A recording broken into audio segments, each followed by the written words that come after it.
शिव महापुराण की कथा कहती है त्रिवेणी का पौधा घर में नहीं लगाया जाए। कई लोग इतने चतुर होते हैं कि घर में ही त्रिवेणी लगा लेते हैं कि गमले में आंवला लगा लिया, पीपल लगा लिया, बड़ लगा लिया। तो ये त्रिवेणी का जो पौधा होता है ये बाहर होना चाहिए, घर के अंदर नहीं होना चाहिए। हाँ, आंवले का पेड़ आप अलग से लगा लो, चल जाएगा। पीपल का पौधा छोटा लगाओगे, थोड़ा समय तक, जब तक पीपल बड़ा ना हो, तुम्हारे सिर पर छाया ना ही हो, तब तक तो आप घर के अंदर लगा सकते हो। पर पीपल बड़ा हो जाए और उसकी छाया आपके सिर पर आने लगे तो उस पीपल को घर में नहीं रखना, उसको बाहर लगाना।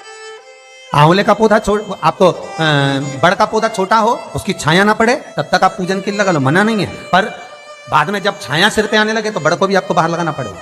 केवल आंवले का पौधा ऐसा होता है जो घर के अंदर आप लगा सकते। शमी का पौधा घर में लगा सकते, पर शमी का पौधा भी जब बड़प्पन में आ जाए, बड़ा हो जाए, तब उसको भी हटाना पड़ेगा। शंकर भगवान को जो बेलपत्र चढ़ती है, शमी पत्र चढ़ता है, उसमें बेलपत्र का जो पौधा है वो परमानेंट कितना भी बड़ा हो जाए वो सुख देगा। पर शमी का पौधा भी ज्यादा बड़ा होगा तो वो आपको हटाना पड़ेगा, ले जाकर लगाना पड़ेगा। छोटा है चलो, पर निवेदन है कि बड़, पीपल और आंवले की त्रिवेणी आप गमले के अंदर ना बना। आप गमले के अंदर, कई माताओं की आदत है कि त्रिवेणी कहां पूजने जाएंगे, त्रिवेणी पे कहां दिया लगाने जाएंगे, तो गमले में त्रिवेणी बना लो, बड़ का पौधा भी लगा लो उसी के अंदर, उसी में आंवले का, उसी में पीपल। वो शिव महापुराण वर्णन नहीं करती। त्रिवेणी बाहर, त्रिवेणी का पौधा बाहर होगा, घर के अंदर नहीं। क्यों? शिव महापुराण की कथा में स्पष्ट कहा गया, जहां त्रिवेणी का पौधा गमले के अंदर होता है वहां उस स्थान पर महाराज कहीं ना कहीं क्लेश का भाव होता है, उस घर में शांति नहीं होती। क्यों? तो उसका भी व्याख्यान गरुड़ पुराण में कहा गया। क्या वर्णन किया गरुड़ पुराण में? कि जब जीव आत्मा को लेकर आया जाता है, सारे सुख दुख सब भोगने के बाद में कुछ समय के लिए उसको पितृलोक में जब लाया जाता है, तब पितृलोक में आने का जो प्रवेश द्वार है, उस द्वार में जब वो जीवात्मा सारे दुख भोग कर, तकलीफ भोग कर वो जीवात्मा जब प्रवेश करती है तो उसको लगता है कि यहां पर फिर मुझे कहीं तकलीफ का अनुभव होगा, तो वो अंदर प्रवेश नहीं करती है। त्रिवेणी का जो पौधा होता है, उसी पौधे के नीचे वो जीवात्मा कुछ देर विश्राम कर लेती है। इसलिए शिव महापुराण कहती है त्रिवेणी बाहर पूजी जाए, त्रिवेणी बाहर लगाए। पर त्रिवेणी का पौधा घर के अंदर गमले में रहेगा। जीवात्माओं को जैसे दुख का भान होता है तो विश्रांति लेते हैं, तो आहूत पितर वासुक, जो प्रेत योनि में भटकने वाले भी जीव होते हैं, वो त्रिवेणी के नीचे कुछ समय के लिए विश्राम लेते हैं।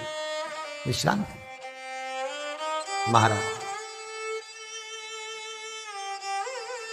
तो शिव महापुराण में और गणेश पुराण के अंदर एक बहुत सुंदर प्रसंग, गणेश पुराण में जैसे दुर्गा का प्रसंग कहा गया है, कल उस प्रसंग को थोड़ा वर्णन करेंगे गणेश पुराण के, कि कौन सी दुर्गा किस चीज के लिए लाभदायक है। तो गणेश पुराण में शमी के जो पत्ते का वर्णन करा गया, तो उसमें स्पष्ट कहा गणेश पुराण में कि यदि एक लोटा पानी, एक कलश जल, उसमें चंदन घोलकर, अक्षत के 5 दाने और पीपल के 2 पत्ते उसमें डालकर शमी के पेड़ के ऊपर उस जल को समर्पित कर कर आप अपनी कामना बोलकर जिस कार्य के लिए जाते हैं, वो कार्य मात्र 3 दिन में सफल हो जाता है। मात्र 3 दिन लगते। गणेश पुराण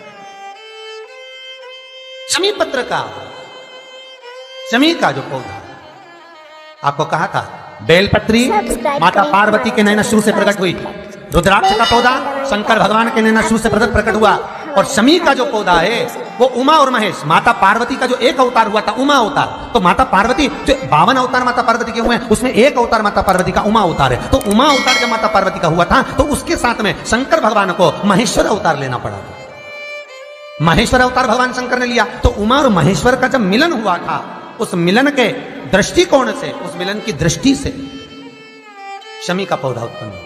शंकर भगवान की जो जलाधारी है, बस उस जलाधारी का मुख उत्तर का होना चाहिए। घर में भी अगर शंकर भगवान का शिवलिंग रखते हैं अपन, तो शंकर जी की जो जलाधारी का मुख होता है वो उत्तर का होना चाहिए। उत्तर।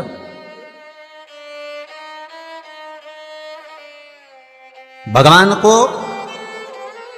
जब भी बेलपत्र आप शिवलिंग पर समर्पित करते हैं तो ये डंडी का मुख आप जहां बैठकर कर रहे हो, आप उधर बैठे हो, इधर बैठे हो, इधर बैठे हो, जहां तुम भगवान शंकर के सामने बैठे हो, इस डंडी का मुख तुम जिस जगह पर बैठकर बेलपत्र समर्पित कर रहे हो, तुम जिस जगह बैठकर बेलपत्र चढ़ा रहे हो, तुम जिस जगह बैठकर बेलपत्र को भगवान शिव को समर्पित कर रहे हो, इस डंडी का मुख आपके ठीक विपरीतता के भाव में होना चाहिए। भगवान शंकर को जहां बैठकर चढ़ाओ, डंडी का मुख विपरीतता का। महाराज, जब शमी पत्र भगवान शंकर को समर्पित करो तो शमी पत्र की डंडी का भाग आपकी ओर होना चाहिए। बेलपत्र की डंडी विपरीता भाव और शमी पत्र की डंडी का भाव, शमी पत्र की जो डंडी होती उसका भाग अपनी ओर होना चाहिए। यह बटकेश्वर महादेव कोई साधारण नहीं है महाराज। अदालत में केस चल रहा हो, प्रशासनिक कोई परेशानी आ रही हो, कोई एग्जाम निकल नहीं रहा हो, कोई केस अदालत में चल रहा है, नहीं निपट रहा, बड़ के पेड़ के नीचे शिवलिंग का निर्माण करिए बेल आइकन दबाएं ताकि आप अपडेट और शिवलिंग का निर्माण कर कर, वीडियो से पूजन कर कर, घी का घृत का दिया लगाकर दही चढ़ाइए।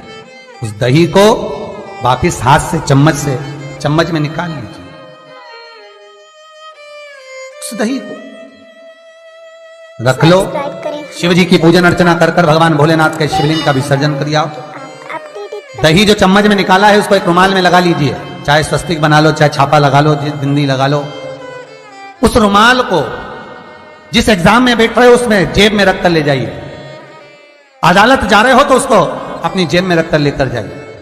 महाराज, बटकेश्वर महादेव का पूजन, बटकेश्वर महादेव का स्मरण, बटकेश्वर महादेव की आराधना, बटकेश्वर महादेव का नाम जाप, बटकेश्वर महादेव की अर्चना फल दे।